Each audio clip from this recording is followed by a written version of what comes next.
2 দিন পর পরই আমরা বাসাতে মাংস রান্না করি, সেখান থেকে যদি কয়েক পিস মাংস উঠিয়ে রাখি তাহলে খুব সহজেই এই চপটা তৈরি করে নেওয়া যাবে। এখানে আমি খাসির মাংস নিয়ে নিয়েছি অল্প করে, একদম সলিড দেখে নিয়েছি। মাংসগুলোকে হাত দিয়ে ম্যাশ করে নিচ্ছি। মাংসগুলো হাত দিয়ে ম্যাশ করে নিলেই সব থেকে ভালো হবে, একটু গোটা গোটা থাকবে, তাহলেই খেতে ভালো লাগবে। এখন নিয়ে নিয়েছি ম্যাশ করা আলু। এখানে আমি 1.5 কাপের মতো আলু নিয়েছি। লবণ দিয়ে দিচ্ছি 1/4 চা চামচ, হলুদ গুঁড়ো 1/4 চা চামচ, আধা চা চামচ রসুন পেস্ট, 1/4 চা চামচ আদা পেস্ট, গরম মশলার পেস্ট দিয়ে দিয়েছি আধা চা চামচ, ভাজা জিরার গুঁড়া আধা চা চামচ, চিলি ফ্লেক্স আধা চা চামচ, পেঁয়াজ বেরেস্তা 2 টেবিল চামচ, কাঁচামরিচ কুচি দিয়ে দিয়েছি 1 চা চামচ, কাঁচা পেঁয়াজ দিয়ে দিয়েছি 1 টেবিল চামচের মতো। খুব ভালো করে এখন হাতের সাহায্যে চটকে চটকে মাখিয়ে নিচ্ছি। এখানে আর কোনো কিছুই দিতে হবে না, আমি যেগুলো দিয়েছি এগুলোতেই কিন্তু পারফেক্ট টেস্ট আসবে। মাখানো হয়ে গিয়েছে, এখন হাতটাকে খুব ভালো করে ক্লিন করে ধুয়ে হাতে তেল মেখে নিয়েছি। এখন চপের শেপগুলোকে দিয়ে নিতে হবে। আমি ছোট ছোট করে নিব আর গোল গোল করে চপের শেপগুলো দিয়ে নিব, তবে এটা যে যেমন পছন্দ সেভাবে দিয়ে নিতে পারেন।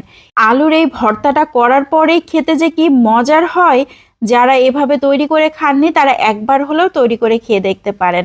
অসাধারণ টেস্টি হয় এই চপগুলো। এখন এই চপগুলোকে একটা সাইডে রেখে আরও একটা বোল নিয়ে নিয়েছি, তার মধ্যে 1.5 কাপ বেসন নিয়ে নিচ্ছি। এখন দিয়ে দিচ্ছি বেকিং পাউডার আধা চা চামচ, কালো জিরা আধা চা চামচ, ভাজা জিরার গুঁড়া 1/4 চা চামচ, লাল মরিচের গুঁড়া আধা চা চামচ, লবণ আধা চা চামচ, হলুদ গুঁড়ো 1/4 চা চামচ। এখন খুব ভালো করে শুকনো উপকরণগুলোকে মিশিয়ে নিয়েছি। 1 টেবিল চামচের মতো সয়াবিন তেল দিয়ে দিচ্ছি আর দিয়ে দিচ্ছি পানি। পানিটাকে অল্প অল্প করে দিতে হবে আর মেশাতে হবে, খুব বেশি পানি একবারে দেওয়া যাবে না।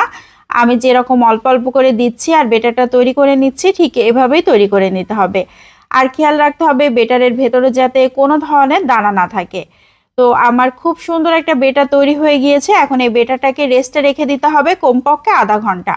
আমি ভাজতে চলে এসেছি, বেটারের মধ্যে চপগুলোকে দিচ্ছি আর তেলের মধ্যে ছেড়ে দিচ্ছি। তেলটাকে গরম করে তারপর ছাড়তে হবে, তাহলে খুব সুন্দরভাবে ফুলে উঠবে। বেসমের এই বেটার দিয়ে বেগুনেও ভাজা যাবে। আমি আজকে গরম তেল দেইনি, ঠান্ডা তেল দিয়েছি। ঠান্ডা তেলেও কিন্তু খুবই সুন্দর হয়, গরম তেলই যে দিতে হবে এমন কোনো কথা নাই। তো আমার একটা ব্যাচ ভাজা হয়ে গিয়েছে। চপগুলো দেখেন, দেখতেই কতটা আকর্ষণীয় লাগছে। আমি কিন্তু আজকে কোনো ধরনের ফুড কালার ব্যবহার করিনি, একদম রিয়েল যে কালার সেই কালারটা এসেছে। একই তেলে আমি আরও একটা ব্যাচ দিয়ে দিয়েছি।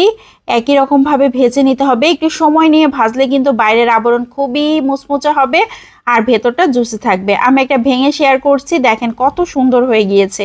খেতে যে কি মজার হয়, অল্প একটু মাংস হলেই এত সুন্দর একটা চপ তৈরি করে নেওয়া যায়।